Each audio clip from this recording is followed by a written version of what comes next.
Film की शुरुआत में हम देखते हैं कि कुछ लोग दो छोटी बच्चियों को अगवा करके ले जा रहे होते हैं। इसके बाद एक गिरोह कई लड़कियों की सप्लाई करता हुआ दिखता है। तभी पुलिस ऑफिसर शिवानी वहां पहुंचती है और गिरोह के लोगों को मारकर सभी लड़कियों को छुड़ा लेती है। शिवानी की बहादुरी देखकर उसे एनआईए का हिस्सा बना दिया जाता है। इसी बीच खबर मिलती है कि टर्की में तैनात भारतीय एम्बेसडर की बेटी का अपहरण हो गया है।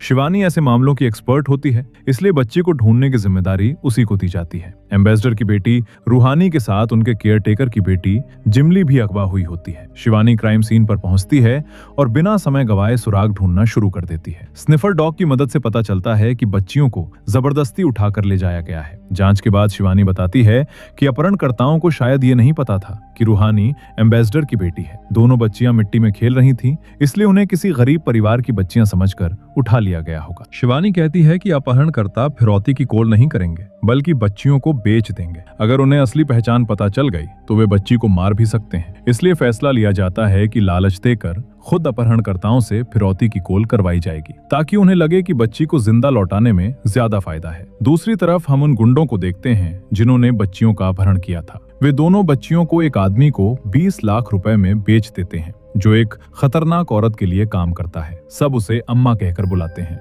एम्बेसडर ऐलान कर देता है कि जो भी उसकी बेटी की जानकारी देगा उसे 2 करोड़ रुपए इनाम मिलेगा।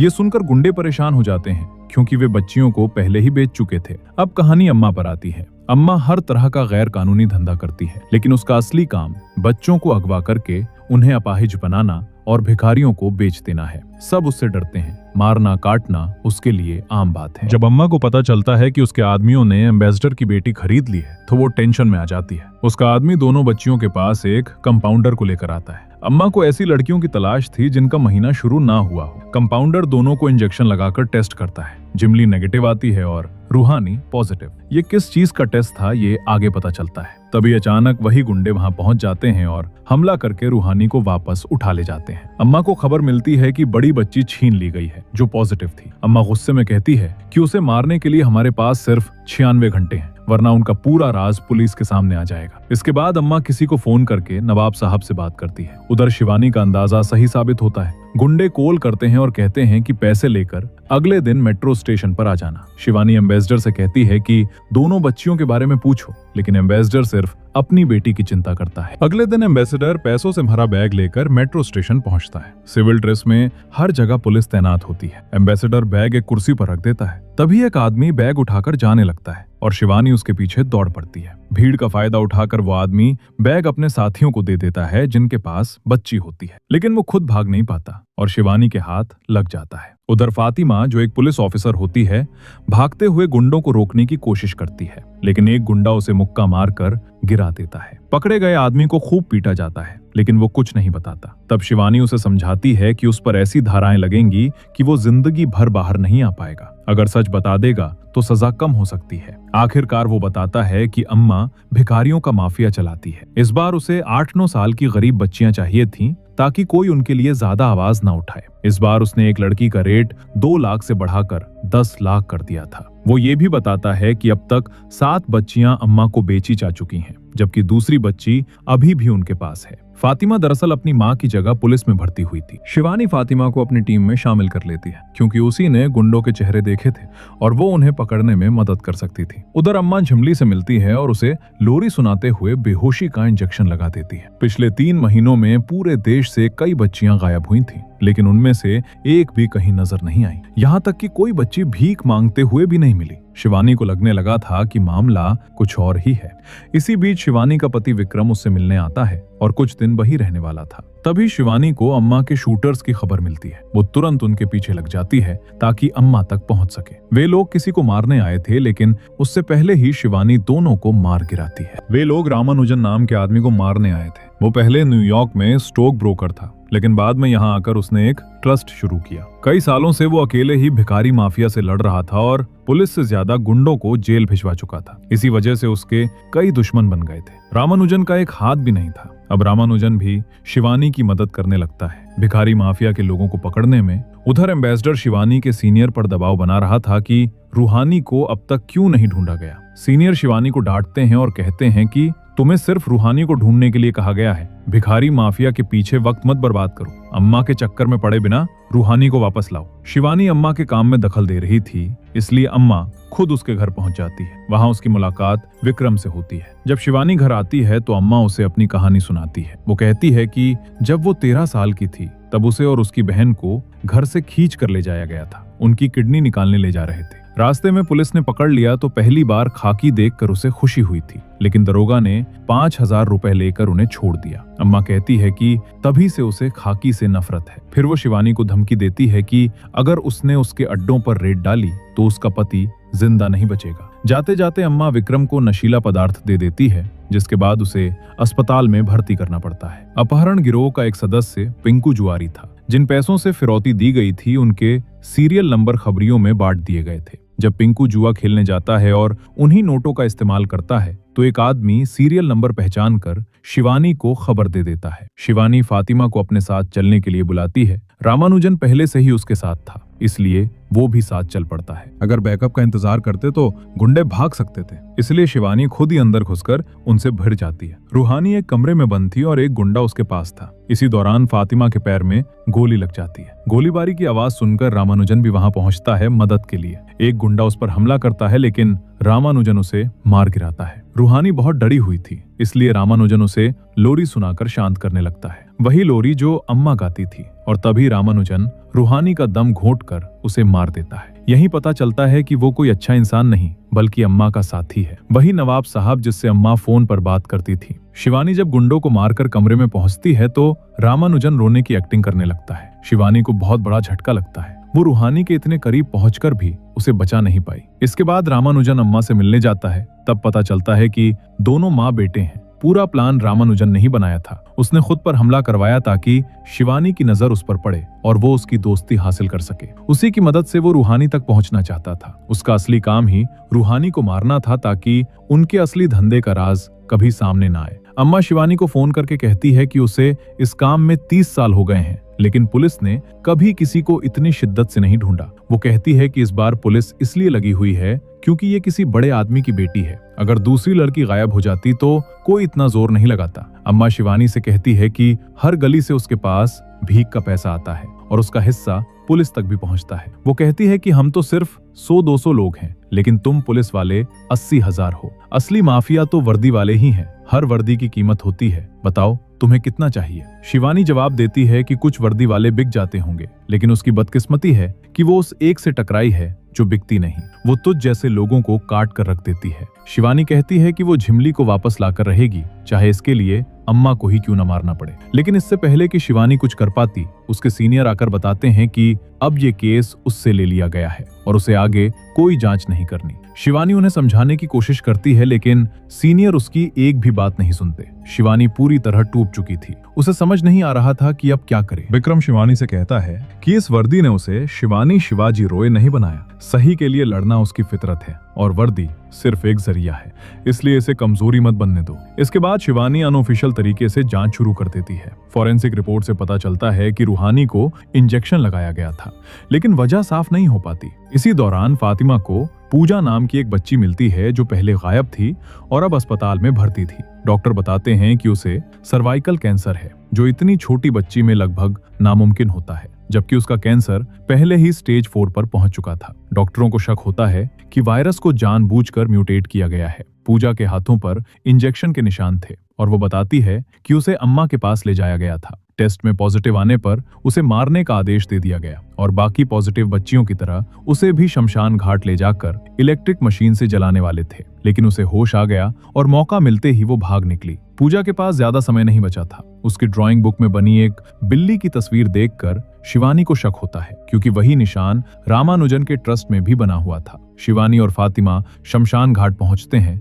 और पता चलता है कि वो जगह भी उसी ट्रस्ट के नाम पर रजिस्टर्ड है, जिससे रामानुजन पर शक और गहरा हो जाता है। अब शिवानी रामानुजन की पूरी सच्चाई पता करने में लग जाती है। उसके स्कूल से पता चलता है कि वो शरारती लेकिन बहुत होशियार बच्चा था और कभी कोई पेरेंट्स मीटिंग में नहीं आता था। एक ऑफिसर बताता है कि उसने अमेरिका के अपने स्टॉक बेच दिए थे, लेकिन सिर्फ 1/4 पैसा ही ट्रस्ट में आया, बाकी गायब था। स्कूल रिकॉर्ड में गार्जियन के नाम पर मोहम्मद असलम लिखा मिलता है। फातिमा को अभी भी लगता है कि शायद अम्मा रामानुजन को फंसा रही है, लेकिन शिवानी कहती है कि उसने उन्हीं लोगों को जेल भिजवाया जो अम्मा के दुश्मन थे। अम्मा को कभी कुछ नहीं हुआ। शिवानी असलम को पकड़ती है, जो बताता है कि बचपन में रामानुजन को भीख मंगवाने के लिए उठाया गया था और अम्मा ने उसे आंख फुरवाने या हाथ कटवाने का विकल्प दिया था, जिसमें उसने अपना हाथ कटवाना चुना ताकि एक दिन भाग सके। बाद में उसने असलम का हाथ काट कर बदला भी लिया। इससे शिवानी समझ जाती है कि रूहानी को उसी ने मारा है और वो असलम को गवाह बनाकर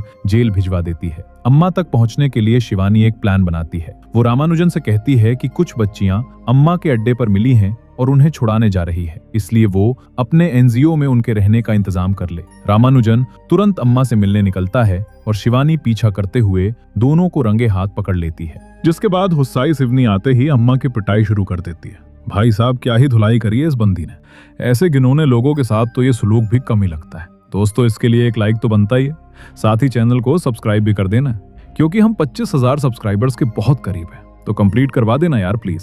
खैर, अम्मा की बाल तोड़ पिटाई के बाद बारी आती है रामानुजन की।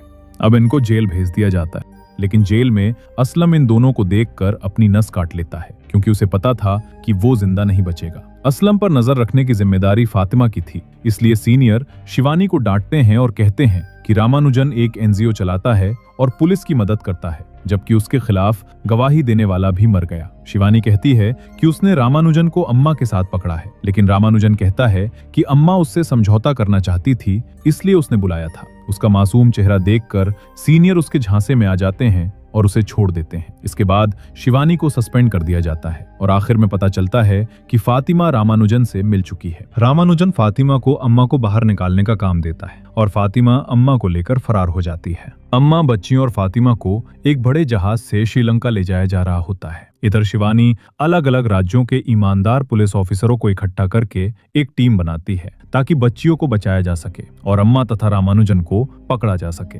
एम्बेसडर भी शिवानी का साथ देने लगते हैं, क्योंकि वो अपनी बेटी खो चुके थे और चाहते थे कि कम से कम किसी और की बेटी बच जाए। वो बताते हैं कि श्रीलंका में इंडियन एम्बेसडर उनका दोस्त है, जिसने रामानुजन का पासपोर्ट चेक करके पता लगाया था कि वो कई बार श्रीलंका जा चुका है, लेकिन वहां क्या करता है ये किसी को पता नहीं। श्रीलंका पहुंचकर अम्मा रामानुजन से मिलती है और वो उन्हें एक लैब में ले जाता है, जहां खतरनाक रिसर्च चल रही थी। वहां कई बच्चियां कैद थीं और उन पर टेस्ट किए जा रहे थे। रामानुजन बताता है कि वे HPV वायरस पर रिसर्च कर रहे हैं, जो औरतों में सर्वाइकल कैंसर का कारण बनता है, और उन्होंने HPV-X नाम का नया स्ट्रेन तैयार किया है। छोटी बच्चियों के शरीर में एस्ट्रोजन कम होने की वजह से वे इस रिसर्च के लिए इस्तेमाल की जा रही थीं। बच्चियों को HPV-X इंजेक्ट करके 3 घंटे बाद टेस्ट किया जाता था। जिनका रिजल्ट नेगेटिव आता, उनका खून रिसर्च के काम आता और पॉजिटिव आने वाली बच्चियों को मार दिया जाता ताकि राज बाहर ना आए। रूहानी को भी इसी वजह से मारना पड़ा और बाकी बच्चियों को जलाकर खत्म कर दिया गया।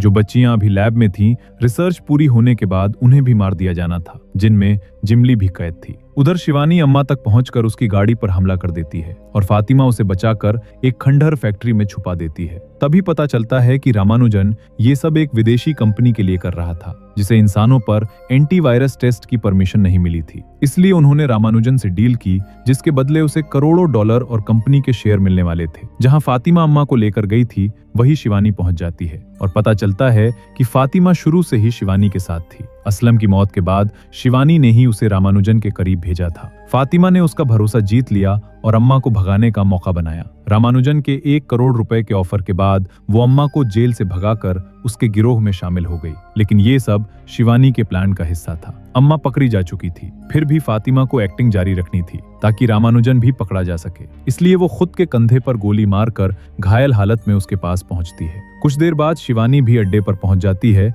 और कहती है कि अगर अम्मा चाहिए तो बच्चियां उसके हवाले करनी होंगी। रामानुजन हंसते हुए कहता है कि वो बच्चियों को वापस उन्हीं गरीब घरों में भेजेगी जहां उनका कोई भविष्य नहीं है, जहां उनके साथ दरिंदगी होगी या दहेज के लिए जला दिया जाएगा। वो दावा करता है कि उसकी लैब में बच्चियों की वजह से 20 साल की रिसर्च 6 महीने में पूरी हो रही है और कुछ जाने जाएंगी तो भी हजारों जिंदगियां बचेंगी। शिवानी गुस्से में कहती है कि उसे किसी की जिंदगी और मौत का फैसला करने का हक नहीं है और ये सब उसने सिर्फ अपने फायदे के लिए किया है। रामानुजन कहता है कि एंटीबॉडी और दवाइयों का बाजार लाखों करोड़ का है और अगर सही दवा पहले मिल जाए तो स्टॉक मार्केट में कभी हार नहीं होगी। वो कहता है कि अगर एक लड़की की जान से 100 लोगों की जान बचती है तो इसमें गलत क्या है, लेकिन शिवानी जवाब देती है कि एक निर्दोष की जान लेकर किसी की जान बचाना भी गलत ही। इसी बीच अम्मा अपनी हथकड़ी खोलकर भागने की कोशिश करती है और पुलिस वाले की गर्दन पर चाकू रख देती है। शिवानी बिना डरे अम्मा को वहीं गोली मार देती है। इसके बाद शिवानी एक खतरनाक चाल चलती है। वो अम्मा की लाश को तैयार करके उसे व्हील चेयर पर बिठाती है जैसे कि वो जिंदा हो और सो रही हो। वो रामानुजन से बोलती है कि अम्मा के बदले बच्चों को छोड़ दो। रामानुजन बच्चों को छोड़ देता है, लेकिन उसे शक होता है कि फातिमा ने उसे धोखा दिया। जैसे ही अम्मा की लाश रामानुजन के पास पहुंचती है, शिवानी रिमोट का बटन दबाती है। उन्होंने अम्मा की बॉडी में बम लगा दिया था। धमाके में रामानुजन बुरी तरह घायल हो जाता है। शिवानी उसे जंजीरों से पीटती है और अपना सारा गुस्सा निकालती है। लास्ट में वो वही खतरनाक एचपीवी वायरस रामानुजन के शरीर में डाल देती है और बोलती है, तूने बहुतों की जिंदगी बर्बाद की, अब खुद इसका अंजाम भुगत। इंडिया लौटने के बाद होम मिनिस्टर शिवानी का सस्पेंशन खत्म कर देते हैं और उनके बॉस उससे माफी मांगते हैं। शिवानी अब एक नई टीम बनाती है जो ऐसे अपराधियों का सफाया करेगी। लास्ट में दिखाया जाता है कि रामानुजन हॉस्पिटल में कैंसर से तड़प तड़प कर मर रहा है और शिवानी उसे बताती है कि सभी 60 बच्चे अपने माता पिता के साथ सुरक्षित हैं। रामानुजन की मौत के साथ ये कहानी यहीं पर खत्म होती है और मानना पड़ेगा, रानी मुखर्जी क्या एक्टिंग करती है। जब भी स्क्रीन पर आती है दिल खुश हो जाता है। खैर, आपको ये वीडियो कैसा लगा कमेंट करके जरूर बताएं। वीडियो पसंद आया तो वीडियो को लाइक कर दें, चैनल को सब्सक्राइब कर दें। दोस्तों, हमारा इस चैनल पर जल्द ही 25,000 सब्सक्राइब कंप्लीट होने वाले हैं, तो प्लीज सपोर्ट जरूर करें। मिलते हैं नेक्स्ट वीडियो में, तब तक के लिए धन्यवाद।